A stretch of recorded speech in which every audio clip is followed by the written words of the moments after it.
Okay, welcome back to my 18th century undergarment sew-along series. Today we're going to be working on our shifts. Now, just before we get started, I want to give a quick disclaimer. There's a good chance I may refer to the shift as a chemise by accident. That's because my background is mostly in 19th century clothing. 18th century is still pretty new to me, and I keep finding myself accidentally calling my shift my chemise. They're very similar garments, but wrong time period. You see, I even wrote chemise on my pattern piece. But at least I know what I'm actually doing, even though if anyone was following my pattern, they probably would be a little confused. It probably doesn't matter that much. As you can see, I have my pattern pieces cut out. I kept my underarm gusset and my sleeve still pinned to their pattern because I'm not using them quite yet. So I'm just going to put these aside for now. And I have the side gore. One side I already sewed together. Right here you can see. I did a flat felt seam on the side here. Now you don't have to use a flat felt seam. You can use the pattern says to use a French seam, which you absolutely can do. You can pink your seams. You can use a serger. You can do a zigzag stitch. It's really up to you. For me, I just prefer doing a flat felt seam for my undergarments. It's a personal preference, and you can use whatever you wish. But I already did one side up, so you can see how it's going to end up looking here. And then on the other side here, I've pinned the gore. This is my front piece. Now, I don't always use pins. I did use pins this time just because I'm trying to really show what's going on. So I have it pinned here. I started at the bottom and worked my way up. And what I did was, on the pattern piece, there is a circle right here. And I marked my circle with a red pin. So I used green for the rest, and then I used a red pin to remind myself I need to stop here. So I'm just going to take this over to my sewing machine, and I'm going to do just a nice straight stitch right along here. So I'll be right back. Now this should be nice and easy. It's just a nice straight stitch. I am using a machine to make my undergarments, just because it's going to be a lot faster than trying to do this by hand.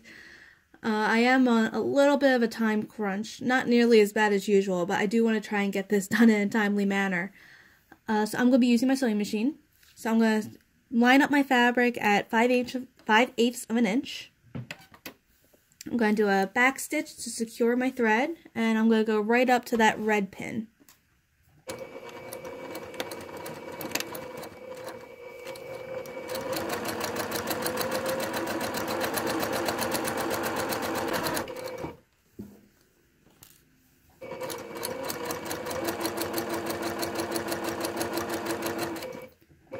And now that I'm at that red pin, I'm just going to back stitch again to secure my thread.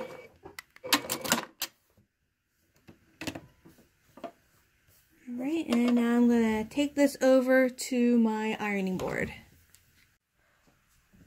Okay, so I have my steam iron on the cotton setting for my cotton fabric. And I am just going to press my seam flat.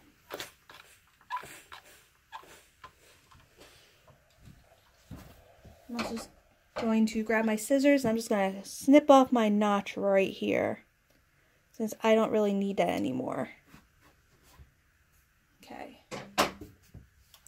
So now I'm going to open this up, and I'm going to press my seam towards the main fabric, not towards the gore. I'm going to do towards the main fabric here.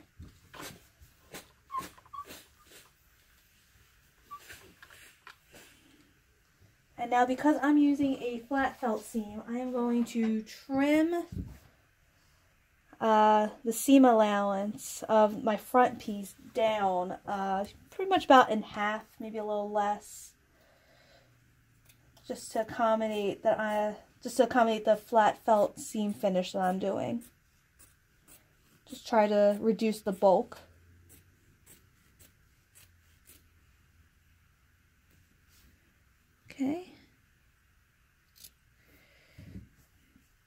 And now I am going to fold, actually I'm going to snip these threads first. Okay, now I'm going to fold the rest of my seam allowance in half here.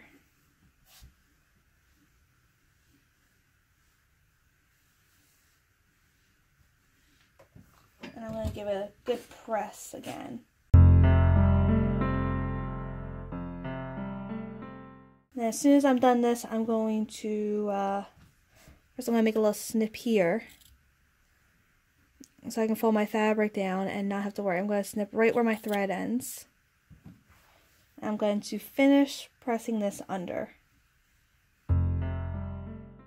Okay, so I am just going to stitch right along the edge of my fold for that seam allowance.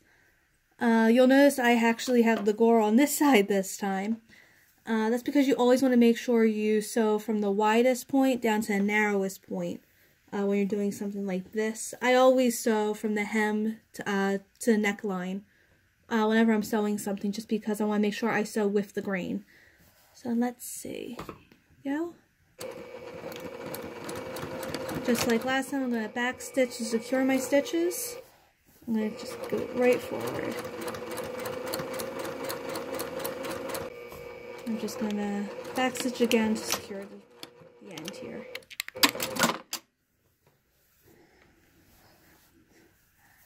Just notice that my fabric bunched up a little bit, so I don't know how much of that you saw at the end.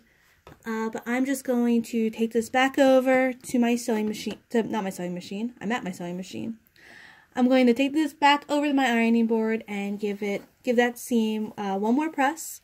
And then I'm going to repeat the same steps with the other side of my chemise and with my back piece. So I'm going to make sure I have all my gores connected for the next step.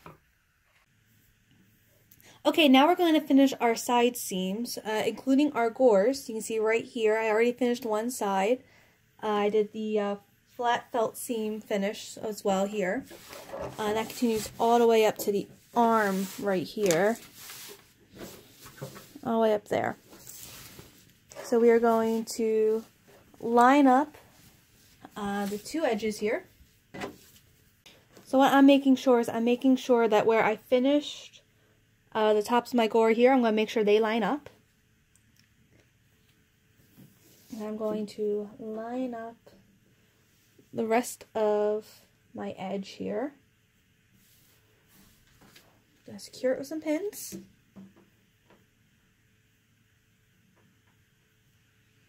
Make sure I pin where those 2 points meet.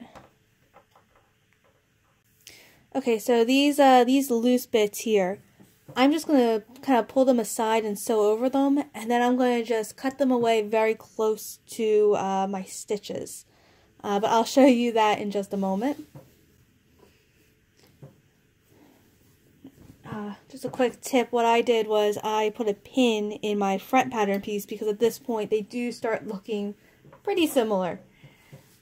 Okay, now one thing I'm going to do real fast is I am going to take my pattern piece here, and I'm just going to line it up.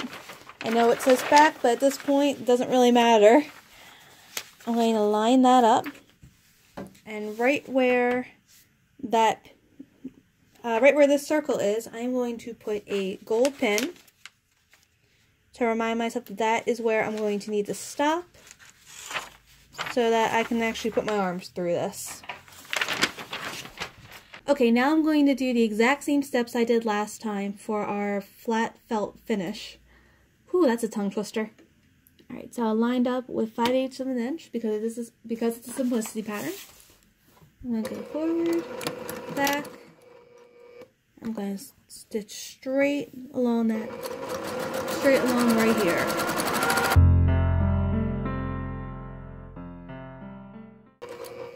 Alright, so I'm going to end up hitting that point perfectly right here. I'm going to make sure my seam allowance is facing the correct direction here.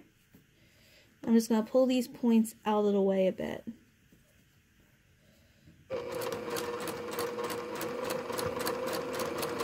I'm just going to keep going up to my gold pin. Okay, so before I press my fabric, I'm just going to snip these two rabbit ears off. And what I'm going to do is I'm just going to go straight back. Yeah, I didn't. Straight back into the fabric. If that's straight back, perpendicular to the seam. There we go. Alright, and now I'm just going to press it as usual. This time when I open it up, I'm going to press the seams, the seam allowance towards the back of the shift.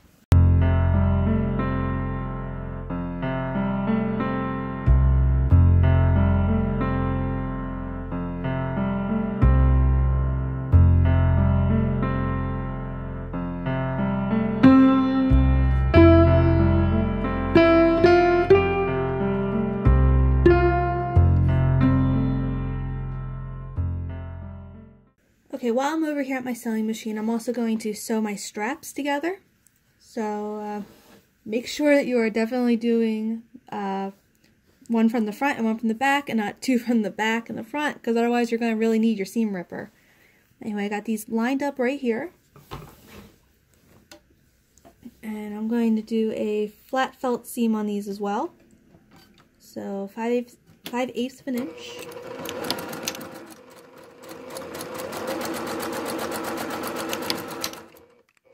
When I go over to my ironing board and I press these, I'm going to press the seam allowance towards the back.